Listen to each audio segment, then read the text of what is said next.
Round 9 of the season in EuroNASCAR 2 takes us to Zolder, one of the cornerstone venues in the NASCAR Wheel and Euro Series. It has been since 2015. It's also critical this year as the closer of regular season before we go to the double points finale at Grobnik later in the month. It's been a dramatic season so far. Some of our drivers will be happy that they get to drop 2 scores at the end of this weekend. Vladimir Osiortis and Alberto NASCAR were our first front row of the season, and they look like 2 of our fastest drivers to boot.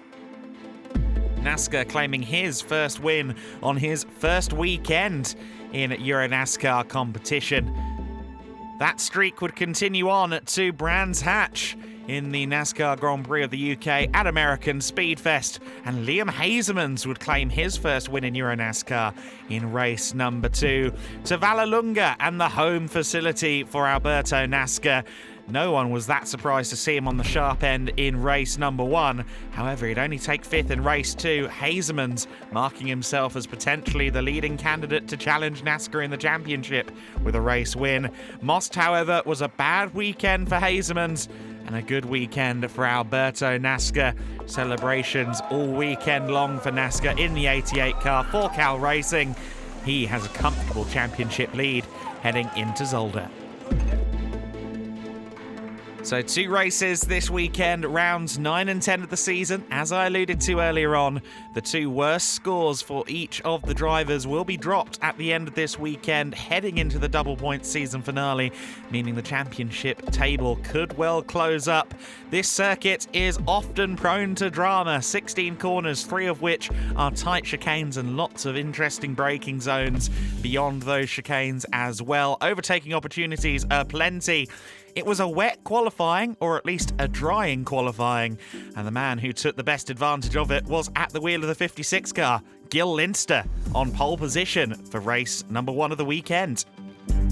It's amazing, and also we were not sure. We struggled a little bit with the team. Do we go on wet or dry tires? And they said no. We try it. We poker, and actually I just had to sit into the car, drive it around, and be the fastest. But it's amazing, and it's an amazing team. We are so happy. Finally, it's my 3rd year, and now we have the first pole position. Some of the people in the paddock referring to qualifying as held in casino conditions. It certainly was a gamble for those on slicks, and it paid off for Gil Linster. The fans crowding onto the grid ahead of race time. It would be 15 laps of racing for our EuroNASCAR 2 combatants. And it's Gil Linster and Alberto NASCAR on the front row of the grid. We've seen these 2 scrap a couple of times so far this year, but it's usually when NASCAR has had a slightly off first couple of laps. Linster up at the sharp end. He will be looking to capitalise on this opportunity. He has the inside line into the first corner, then they're underway and they are racing. Can NASCAR hold on around the outside at turn 1? No, he can't. It's getting a bit tight and a bit close for comfort further back in the order, to no one's surprise. The first corner often acting as a bottleneck, but it seems as though everybody has got through in one piece. It is Gil Linster then that leads them away. In 3rd place there is the number 3 car in the hands of Ulis Del So, a former champion here in EuroNASCAR 2. You've got Leonardo Colavita up there in 4th place, although he's being challenged by Liam Hazeemans. Hazeemans is up into 4th place, then Colavita with a good qualifying position after that dramatic mixed weather qualifying. Everyone else just shuffling their way through the first chicane and up over the crest of the hill before they hit the Villeneuve chicane. This is one of the trickier sections of the circuit. That much is for sure. We're more than likely to see a couple of dramas there before the end of the weekend. And I tell you what, Alberto NASCAR really does look to be hounding Gil Linster as they run towards the start-finish straight for the first time. NASCAR in the slipstream of Linster. Can he find a way through as they head towards turn 1? I don't think he's quite close enough. Liam Hazeemans looking imposing behind Del So as well. But all stations remain the same for now, and Linster with a bit of a wiggle around at turn 1. That rather hindered his run towards turn 2, and it looks like NASCAR has capitalised. He went from the outside line to the inside, and he's moved into the lead, and he just about holds the car through turn 4 as it bucks and weaves underneath him.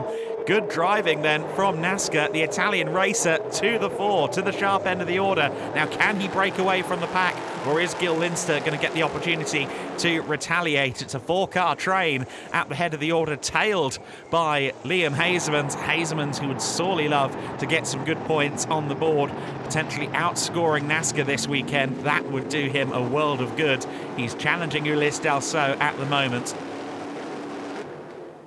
And NASCAR coming across the line. Oh, but looked like the car was struggling there. I think he's struggling to find a gear as he's going down the main straight. He tries to block Liam Hazemans there, and Gil Linster is through into the lead. Now, is Alberto NASCAR back up to speed? He's carrying good corner speed there through turn 1, but again, the car just doesn't look to have the power in a straight line. Now, I think that is a gearbox issue for Alberto NASCAR, and he is dropping through the order like a stone. Gil Linster then has retaken the lead. Liam Hazemans has inherited second place there. He's gotten past Ulysse Delceau, and NASCAR is falling out of the top 10 at a rate of knots. Well, NASCAR has had a wonderful season to this point. His worst finishing result so far has been 5th at race 2 in Vallelunga.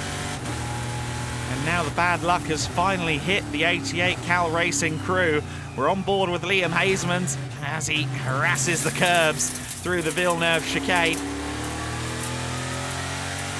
The younger Hazemans has been a revelation this season, and Gil Linster is going to be acutely aware of the challenge that is behind him at this stage of the race. It's going to be difficult going, holding off the young, determined driver of the number 50 Hendricks Motorsport car for this length of time.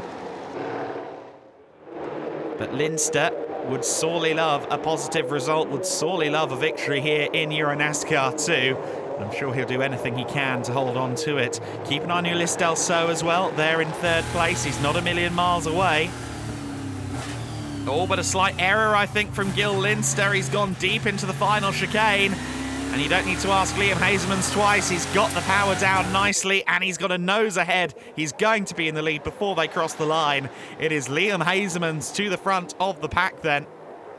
Hazemans with a fabulous run through the order. He was outside the podium spots at the start of the race. Of course, Alberto NASCAR has fallen through the order, and we have got confirmation that NASCAR's team is currently replacing the gearbox with the hope of getting a fast lap in before the end of the race. That's because the fastest laps from today determine the grid for round 10 tomorrow. So imperative for Alberto NASCAR and crew that they get that car sorted. Colavita still there in 5th place. He's holding off Pontonen and Malczarek in this battle for 5th place. Christian Malczarek in the 11 car rather than the 24. Of course, he usually shares with Alan Day, but Alan Day is not in his usual speed this weekend. Learn more about that in our EuroNASCAR Pro coverage. Colavita, though, leaving the door slightly open, and you don't need to ask Thomas Pontonen twice. He is through. Meanwhile, we ride on board with Miguel Gomez in the 46 car. They're heading towards the Villeneuve chicane now. I believe Yevgen Sokolovsky is around as well in this scrap. Turning into the chicane. Oh, and a tag from behind. Oh, and I think one of the cars almost protruding onto his bonnet there. Now, how many cars are involved with that? Oh, at least 4 of them. You saw there the 40 car of Matthias Hauer involved. Obviously, Miguel Gomez. I believe Yevgen Sokolovsky and also Christoph Lenz. Safety car inevitably out with that amount of bodywork down on the circuit. A huge shame for Miguel Gomez, who was running solidly in the top dozen. So then back underway, and it is Hazemans that leads them. We're into overtime, 2 laps to determine who is going to take the win. They immediately fan out on the main straight. We ride on board with Paul Giffreau, and oh, he's collected Malczarek. Up in the air he goes. Christian Malczarek there, I think, made an error all of his own. He collected Giffreau. He's also collected the returning Japanese racer Kenko Miura. Good to see him back, but a shame to see him in the gravel. And you just see Malczarek there going sideways. And honestly, Geoffroy had nowhere to go there except the sky, and unfortunately the sky is exactly where he went. You saw that he kept driving though, so hopefully the car is recoverable. And there was a lot of other stuff going on as well. Roberto Benedetti having a spin, Claudio Remigio Capelli somehow avoiding everything on the grass in that as well. But safety car conditions back out once again.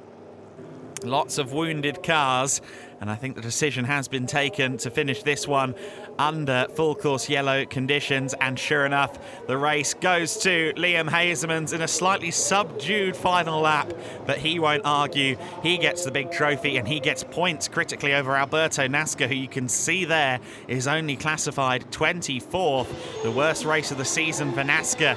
Jubilation once again for Liam Hazeemans, 3 times a winner this year.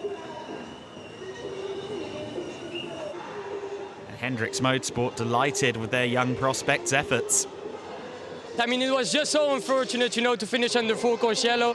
But I mean, yeah, you have to be there to be the first one to take it. So yeah, no, just an awesome job by the team. Thanks to them. Really, the car was just awesome. And yeah, also congrats to Gil. Really unfortunate also for Alberto, because I think something broke on his car. So really unfortunate for him. But yeah, so happy to be back after Moss. We took the points back, so really happy.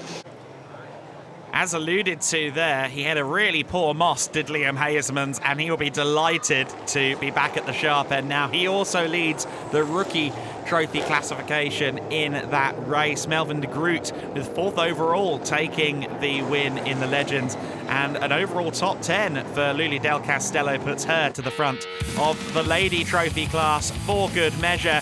Great racing from round 9 at Zolder. Drama for Alberto Nasca. He's going to have to start from the 8th row of the grid tomorrow. Can he salvage a good race result in round 10?